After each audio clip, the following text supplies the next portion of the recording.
Bem-vindos a mais um Jornal Blind Spot. Fiquem a conhecer as notícias desta semana. Vamos começar com a gripe A. Saibam tudo sobre este tipo de gripe comum que provoca recordes de casos nos cuidados intensivos e também na mortalidade. Então, parece que afinal a gripe mata. Mas atrevo-me a dizer que quem dissesse isso em 2020 era considerado chalupa. Ora. Na segunda notícia, a comunicação social portuguesa está a promover um antiviral envolvido em polémica e saibam também neste jornal como Lisboa se quer tornar uma lindíssima cidade dos 15 minutos. Vamos saber se isso traz água no bico ou não. Fecharemos, como sempre, com as notícias rápidas e o vídeo da semana. E, como sempre, para comentar nestas notícias, está comigo o diretor do jornal da Blind Spot, Nuno Machado, mas que hoje não está sozinho. Está também a Mónica Rodrigues. Começo pela Mónica, ela é a diretora adjunta. Boa noite, Mónica, bem-vinda a este espaço. Boa noite a todos, é um prazer estar convosco e então vamos começar. Dou também as boas-vindas ao Nuno. Nuno, Sim, boa noite a todos. vamos então a mais uma edição do Jornal de Blind Spot, a segunda de 2024. Começamos com a gripe A, um tipo de gripe comum que provoca então recordes de casos em cuidados intensivos. Os dados oficiais revelam que a proporção de casos de gripes graves em cuidados intensivos bateu muito o recorde histórico anterior. E apesar de quer a DGS, quer a Comunicação Social terem passado a designar a gripe desta época como gripe A, para ser mais assustador, diria eu, este é simplesmente um tipo de gripe habitual. E aparentemente, afinal, parece matar tanto ou mais como o Covid. Ora, Nuno, então vocês investigaram este tipo de gripe que nos atingiu neste ano. Que conclusões então é que chegaram?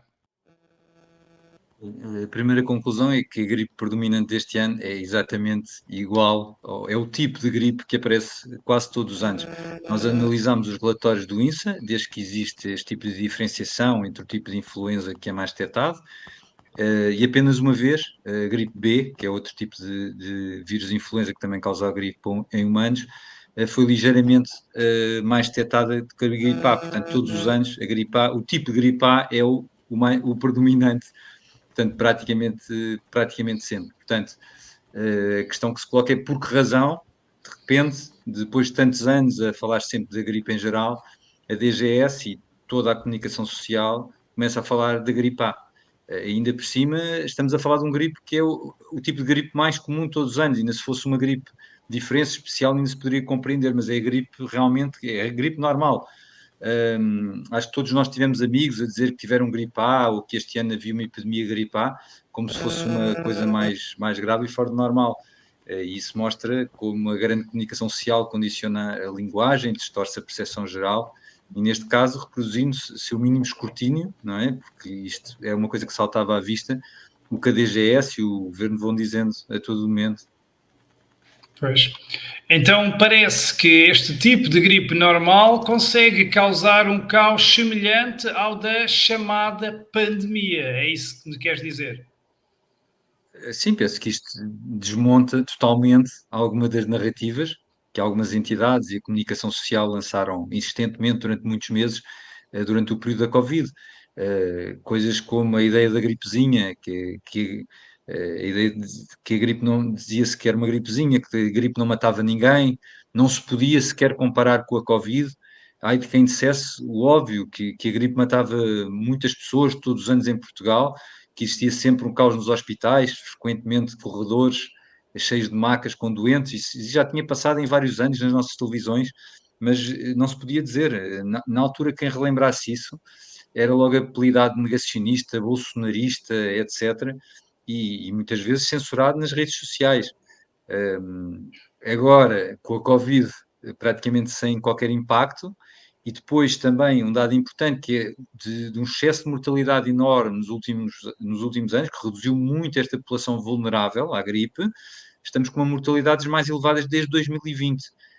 Em muito poucos períodos da Covid morreu tanta gente como no fim de dezembro e no início deste ano.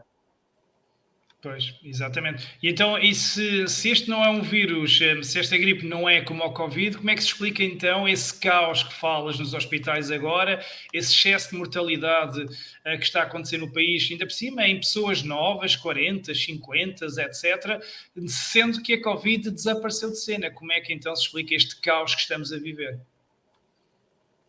Em relação a essas idades, pode haver outras justificações, mas há muitas justificações que são relativamente óbvias e uma delas é isto é algo habitual, ou seja, não é normal no período das gripes existir este caos. Infelizmente também já existia, talvez não tanto, mas também já existia bastante caos.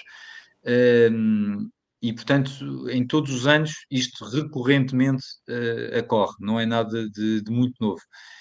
Depois, a população poder de facto estar com o sistema imunitário menos capaz. Essa é, aliás, a justificação dada pelo INSA, que a justificação deles relacionada com isto é que as pessoas contactaram menos com os vírus durante os últimos anos, devido Por às causa medidas da de Covid, máscara e muitos e alertaram para confinamentos. isso, mas também foram atacados, não é? Sim, sim. Um, e de facto, é verdade, essas medidas Covid provocaram certamente maior fragilidade dos sistemas imunitários e eventualmente por esse mecanismo, mas também por muitos outros. Depois o frio também terá contribuindo por vários mecanismos, tal como certamente contribuiu muito para o excesso de mortalidade que tivemos em janeiro de 2021, em que tivemos frio extremo durante 3 semanas, portanto coincidiu muito também com esta altura, e é normal nas alturas de frio por vários mecanismos que isso aconteça. Curiosamente na altura não se falou do frio, só se falou de uma Claro, única coisa. era só E Covid, era só o finalmente, Covid. exatamente, e finalmente, claro que a degradação do nosso SNS e da prestação de cuidados de saúde, certamente contribuiu, está a contribuir muito para isso, quer para o caos, quer mesmo para o excesso de mortalidade. Um dos dados que nós mostramos, e que até dá o título a esta notícia, é a proporção de casos de gripes que vai parar aos cuidados intensivos, que bateu por muito o recorde anterior. Isso também pode, por um lado, reforçar a tese da menor imunidade, mas eu inclinaria mais para isto, embora possa ser as duas coisas. Pode significar que as pessoas estão a dirigir em estados muito mais graves, ou então estão-se a dirigir, mas não estão a ser atendidas. Portanto, só em estados muito graves é que estão a ser atendidas, eh, e isso ainda mais do que nos outros anos. Portanto, no final de dezembro, nós, pelos relatórios do INSA, concluímos, está lá visível, que se tinha atingido 17% dos casos de gripe iam parar às UCIs. Isto é elevadíssimo. Ou seja, tanta coisa que foi dita que na altura chamavam de conspiracionistas, de chalupas, negacionistas, e afinal o tempo veio a comprovar que era tudo verdade. Vamos então passar agora para a nossa segunda notícia, relacionada com a comunicação social portuguesa, que está a promover um antiviral envolvido em polémica. Foi então noticiada a falta de Tamiflu nas farmácias e, noutro momento, foi dito que esta estirpe da gripe A cede à medicação após 3 dias. Ou seja, este fármaco então em causa tem um historial problemático que inclui a ocultação de dados e a tentativa de mantê-los confidenciais por parte da farmacêutica Roche, onde é que já vimos isto. Quando esses dados finalmente então foram facultados, uma revisão da Cochrane detectou falhas graves nos ensaios da empresa e não encontrou provas de que o Tamiflu afetasse as complicações ou a prevenção da gripe. Pergunto então aqui, Nuno, o que é que tens a dizer sobre esta polémica da falta do Tamiflu nas farmácias, que tanto foi falada? Muita coisa a dizer, mas vamos tentar resumir, porque o artigo é relativamente grande e isto dava pano para mangas. Eu próprio não pude desenvolver aqui algumas linhas, senão o artigo ficava demasiado grande. Mas, em primeiro lugar, é a ideia que o medicamento nem esteve tanto em falta como isso. Depois foi dado este ênfase tão grande à suposta escassez, dava a entender que era um medicamento eficaz contra a gripe, e que fazia falta à maioria da população, e parece que nem sequer houve essa escassez. Depois chegámos mesmo a ouvir, mais em geral, a comunicação social sugerir que os medicamentos, que eram os medicamentos que curavam as gripes, quando felizmente o curso normal da doença é muito benigno. Eu pedia-te que passasse um vídeo com um desses exemplos. Sim, vamos então ver esse vídeo, um vídeo de uma televisão portuguesa. Não é mais perigosa do que as outras e aquilo que é importante deixar claro é que o que está a acontecer enquadra-se naquilo que é uma época gripal, digamos, habitual. Em circunstâncias normais, esta estirpe da gripe A cede à medicação após 3 dias. Depois disso, há sinais de alerta que devem ser tidos em conta. Portanto, é o próprio jornalista a induzir as pessoas em erro ao dizer que em circunstâncias normais esta estirpe da gripe A cede à medicação após 3 dias. Quer dizer, se há alguma coisa que seja desinformação, é este tipo de notícias alarmistas a relacionar com um tipo de uma estirpe do vírus que nem tem grande fundamentação, embora possa haver ligeiras diferenças de gravidade, mas são coisas sensíveis. E depois dizer que cede à medicação, quando a evolução da gripe é normal, não é necessário haver medicação. A medicação para a gripe muitas vezes serve mais para aliviar os sintomas do que propriamente para curar a doença. Nós, uma das coisas que fizemos neste artigo foi uma pequena entrevista ao médico Tiago Marques, que é um dos grandes especialistas nacionais em doenças infecciosas, que podem ler depois na íntegra no artigo. E segundo ele, estes medicamentos pode fazer algum sentido, mas apenas no caso de doentes imunocomprimidos. E entre outras coisas, salientou daquilo que falei há bocadinho, que o Infarmed também disse que o medicamento não faltou e que esses doentes específicos que realmente necessitam podiam sempre correr ao hospital se fosse necessário. Portanto, notícias que parecem estar a promover o medicamento, sinceramente, não sei se é de propósito ou não, mas que são bastante enganadores. Nomeadamente esta última, dizer que a gripe cede normalmente à medicação, isto é demasiado grave. Sim, e esse medicamento em concreto, ele próprio já tem um historial complicado, não é? Sim, eu diria que é muito complicado, ajuda-nos também a perceber algumas das coisas que se têm passado, portanto, provavelmente isto não é só daqui, mas é curioso que isto já acontece desde esta altura ou até mais tarde, e de uma forma muito resumida, nos anos 2000, os governos começaram a gastar milhares de milhões de euros e a fazer estoques enormes com dois antigripais, não só o Tamiflu, também outro medicamento semelhante, e isso foi muito agravado com a gripe suína em 2009. Foi a tal que a OMS tratou como pandemia, deu asa àquelas previsões de muitos milhões de mortes, supostamente teria uma letalidade enorme. Eu penso que as primeiras estimativas chegaram a ter 30% de letalidade, que seria uma coisa terrível. E depois se verificou que era muito mais fraca que a gripe sazonal e matou muito menos gente que nos anos normais. Mas, claro, os países investiram imenso nesse medicamento, até porque supostamente teriam eficácia. Tinha havido uma revisão da Cochrane, que é a maior autoridade científica na revisão deste tipo de evidências de alta qualidade, tinha sido pedido pelos governos do Reino Unido e da Austrália. Só que nessa altura houve um pediatra japonês, a história é engraçada, contestou essas conclusões e denunciou que o benefício, nomeadamente que poderia reduzir as pneumonias, se baseou inteiramente numa análise de 10 ensaios financiados pelos fabricantes e 8 deles nunca sequer foram publicados. Resumindo muito a história, os autores de estudo disseram que nunca tinham tido acesso aos dados originais e que era Cochrane, que era a BMG, que é outra prestigiada publicação científica e que apesar de tudo mantém alguma independência da indústria, eles pediram os dados constantemente, foi uma luta para que sustentava esses estudos à Roche, a empresa desse medicamento, do Tamiflu. E ela simplesmente recusou-se a divulgar os dados durante muitos anos. Foi uma batalha, até que só em 2013 divulgaram os dados, finalmente, e a Cochrane, agora com esses dados originais, chegou, imaginem a conclusões a que chegou. Bem, em primeiro lugar, denunciou inúmeros erros, erros muito graves que distorciam totalmente os resultados desses estudos, que sustentavam essa tal possível eficácia do Tamiflu e também do outro medicamento. Eles fizeram uma revisão aos dois medicamentos. E a partir desses dados que tinham sido divulgados, concluíram que não havia qualquer evidência, não havia evidência pelo menos suficiente de que o Tamiflu afetasse essas possíveis complicações da gripe e também não havia evidência que ajudasse a prevenir a doença. Além disso, também levantaram alguns problemas de segurança do medicamento, concluindo que aumentava o risco de alguns efeitos adversos. Então, finalmente, que conclusões é que podemos tirar desta história? Penso para além do que se pode pensar das farmacêuticas, deixo cada um para pensar sobre isso. neste caso é a Roche e também a GSK, que é a empresa do outro medicamento. O que é assustador para nós, cidadãos, é o comportamento das agências de saúde internacionais e nacionais. Eu não vou ser eu a falar muito nisso, até porque isso dava para estarmos aqui muito tempo. Vou ler só algumas das conclusões que a própria BMG, a revista científica, tirou sobre o caso, nesta altura, em 2019, que pelos vistos não serviram de nada, como se tem visto nos últimos anos. Mas vou ler textualmente. Portanto, a BMG tem um texto que diz: considera-se como factos. A OMS estava a recomendar o Tamiflu, mas não tinha verificado os dados subjacentes. A EMA, que é a reguladora da Europa, aprovou o Tamiflu, mas não examinou igualmente os dados subjacentes.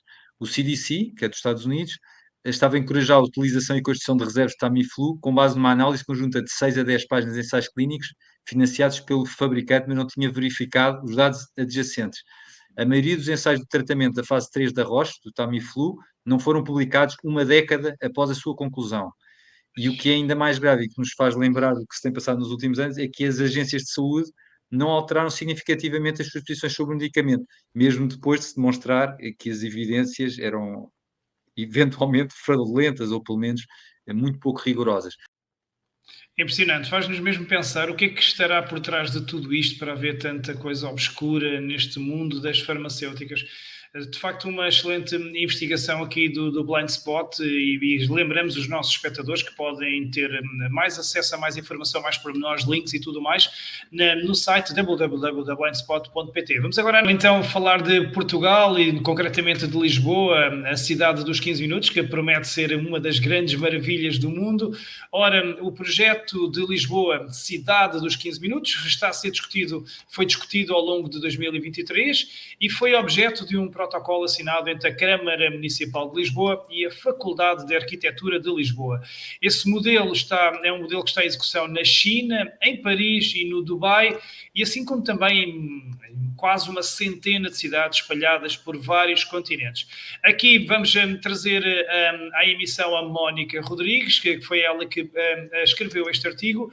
Mónica, então, neste âmbito da cidade de Lisboa, o que é que já existe em concreto, em que plano é que está então este projeto da cidade dos 15 minutos de Lisboa? Em concreto, até agora, sabemos que existe um estudo que propôs cerca de 24 projetos pilotos para a cidade. Foram consideradas 24 freguesias, foram analisados mais detalhadamente 7 bairros, 2 foram selecionados, Alvalade e Campo de Ourique.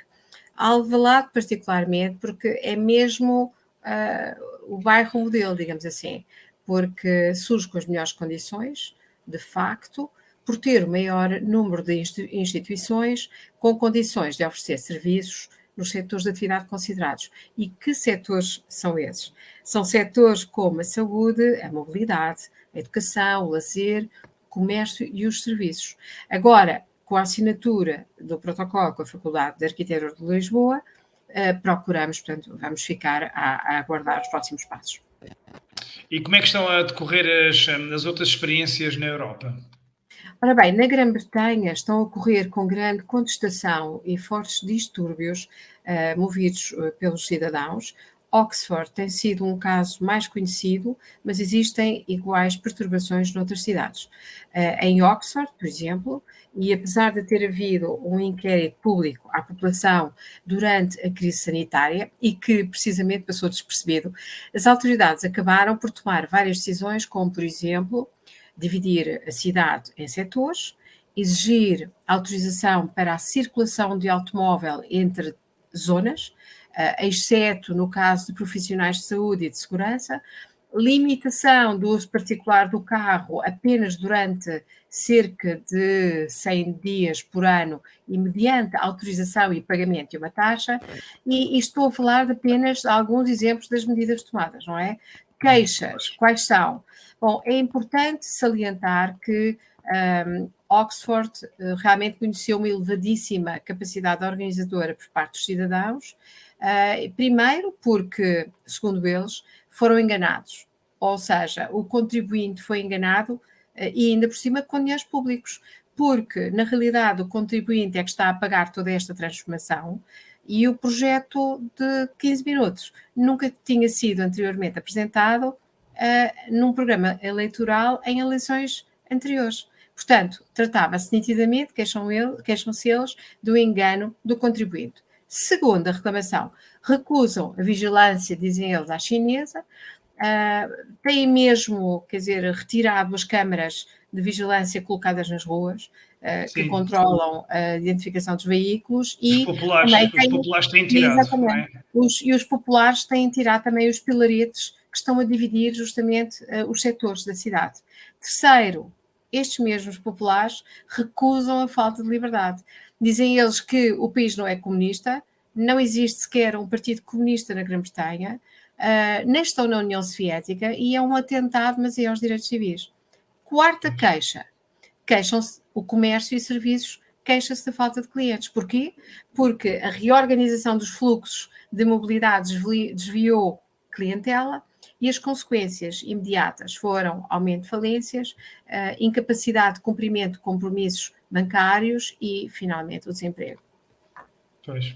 E na China, que foi onde... Sim.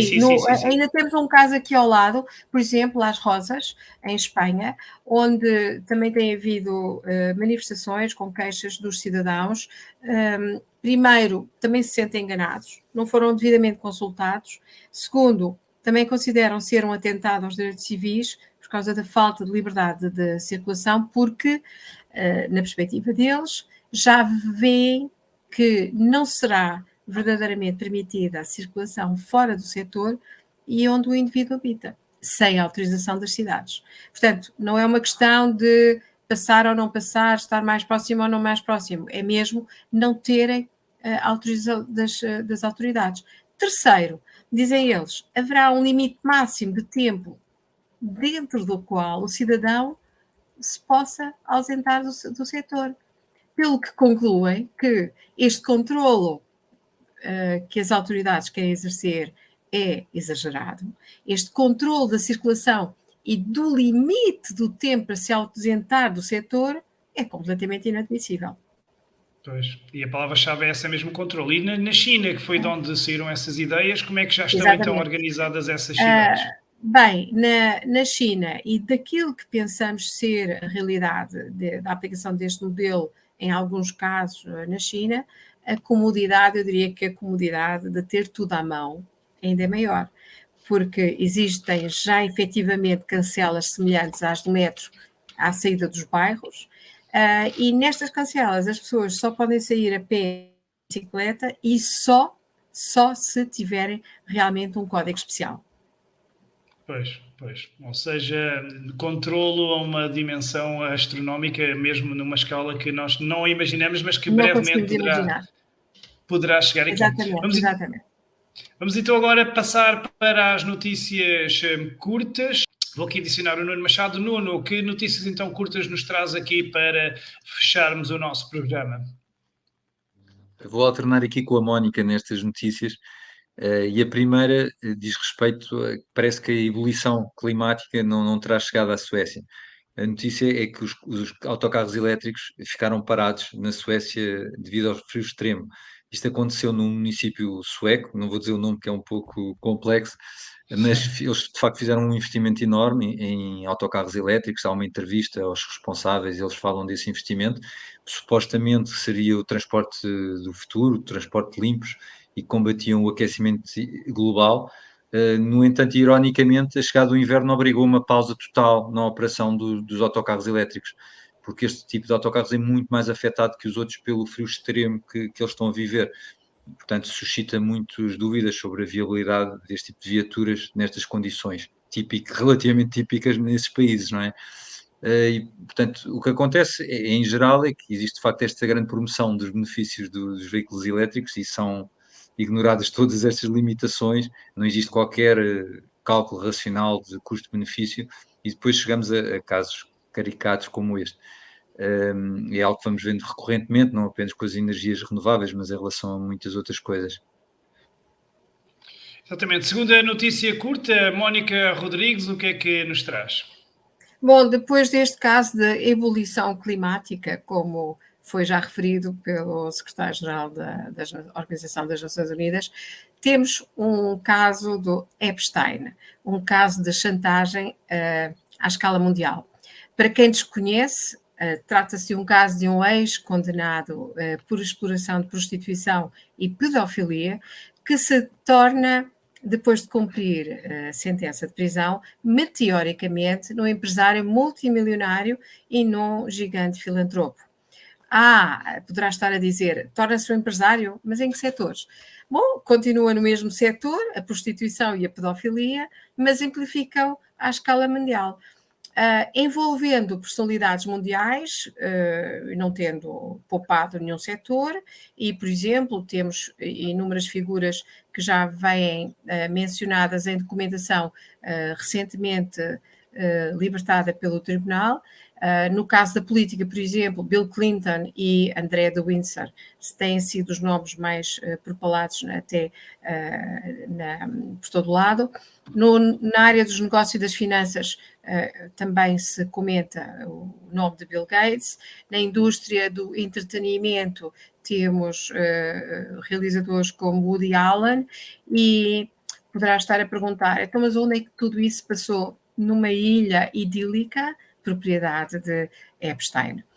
Mas, na realidade, o que o torna tão singular é que, justamente depois de ter sido acusado pela justiça norte-americana por pedofilia em 2008, depois de ter cumprido pena de prisão, conseguiu criar uma rede gigantesca de negócios de prostituição e de pedofilia, para além de outros, envolvendo personalidades como Bill Gates. Na opinião de muitos, o mundo, depois da divulgação desta documentação, não será mais o mesmo. Preparamos, aliás, um artigo a sair nos próximos dias sobre este assunto. Muito bem, e é impressionante como na nossa comunicação mainstream não se vê falar este caso gritante, e é principalmente a lista das pessoas que lá estiveram nessa ilha, mas o canal Sérgio Tavares em breve, num programa 3x3, na segunda temporada, iremos abordar esse tema. Nuno, e agora na próxima notícia curta, retrasos entre aspas, novamente o caso das gêmeas e a questão aqui dos jornalistas que não quiseram pegar então nessa história, não é? Sim, exatamente. Portanto, a notícia é a denúncia de Sandra Felgueiras, de que outros jornalistas não quiseram, de facto, pegar nessa história das gêmeas. Nós colocámos esta notícia, fizemos uma notícia grande mesmo desta história, mas não podemos passar todas, portanto, coloco aqui nas rápidas porque penso que é importante. Segundo ela, ninguém diz não ao Presidente Marcelo, e de facto confirma que pelo menos foi o que lhe tinham dito, quem me passou a notícia, que já tinham tentado contactar vários jornalistas e que todos recusaram pegar na história. E eu, a propósito disto, lembrei-me, não sei se vocês estão recordados do caso, ou se estiveram a par do caso, que em 2021 já tinham existido denúncias de que a comunicação social ocultou a partilha ilegal de dados pessoais de manifestantes contra os regimes repressivos pela Câmara Municipal de Lisboa, e só reportou o caso quando ele foi noticiado por um jornal estrangeiro, político. Portanto, essa história, quando chega cá a Portugal, muitos anos depois de que a Câmara de Lisboa andava a partilhar com as embaixadas desses países supostamente repressivos e, portanto, pondo em risco a vida dessas próprias pessoas, isso só foi denunciado depois de ter sido publicado lá fora e com denúncias dos manifestantes de que nenhuma comunicação social queria pegar na história. E pronto, a propósito deste caso, a autarquia acabou condenada a pagar 1,2 milhões de euros, portanto uma coisa muito grave, que uma comunicação social normal e independente, obviamente, era um caso que queria pegar a todo o custo, e aqui em Portugal passa-se o contrário, que é uma notícia destas que era bombástica, optam por não falar nela, e depois, como acontece em muitos casos, quando um publica, depois todos publicam e sentem-se autorizados, por assim dizer, a publicar. É o espelho do nosso jornalismo. E na nossa última notícia curta, Mónica, é impressionante aqui uma notícia sobre a ONU e a sua sede em Genebra. É verdade. A ONU encerrou a sua sede em Genebra em dezembro de 2023, portanto, apenas o mês passado, e por dois grandes motivos. Primeiro, está com um grande déficit orçamental devido à falta de pagamento das contribuições dos seus financiadores e, segundo, devido ao custo elevado de energia. Portanto, durante este período, os colaboradores ficaram a trabalhar remotamente e a pagar as suas faturas de energia. E resta referir também que há já alguns meses atrás a ONU tinha encerrado as escadas rolantes e tinha diminuído também a iluminação no exterior do edifício. Portanto, Nuno, querias acrescentar mais alguma coisa sobre isto? Sim, só que esta é mais uma demonstração desta dependência da ONU e das suas agências como a OMS, destes financiamentos privados, que nós já sabíamos. Aliás, dentro da OMS, por exemplo, que é uma das agências da ONU, tem havido mesmo de altos responsáveis a dizerem que eles não controlam o seu orçamento, portanto, estão na mão dos seus financiadores e das agendas que eles têm, portanto, o financiamento é muito específico dos objetivos deles.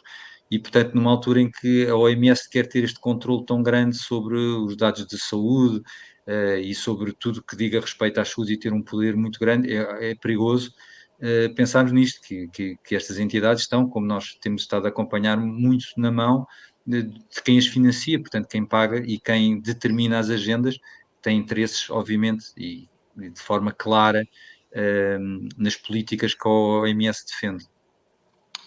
Precisamente o nosso vídeo da semana com o qual iremos fechar este jornal Blind Spot fala de muitos desses investidores, desses financiadores e de quem tem interesses, e fala do Fórum Económico Mundial, precisamente na semana em que o canal Sérgio Tavares esteve em Davos. Nuno, trazemos então este vídeo da semana que mostra bem os objetivos que eles têm.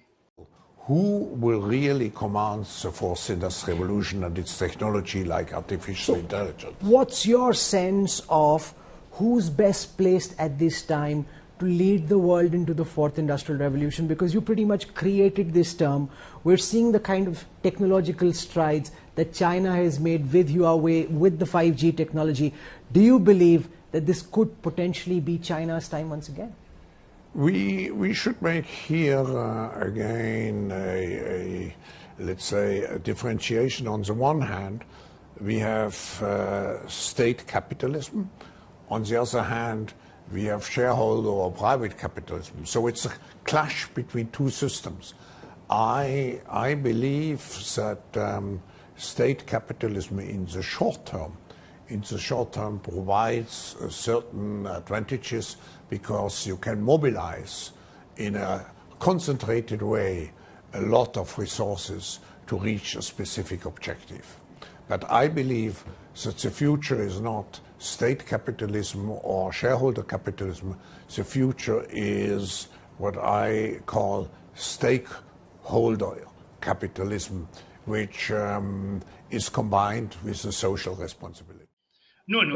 É a idolatração do modelo chinês, portanto, o modelo que é o Estado, o grande controlador, o stakeholder, como ele fala, portanto, é perigoso, é assustador como uma entidade destas que une estas multinacionais todas e que tem esta ligação toda aos governos, tem como grande referência este tipo de organização, como a chinesa, como nós sabemos, tem os problemas todos que nós já falamos em termos de liberdades e de garantias dos cidadãos.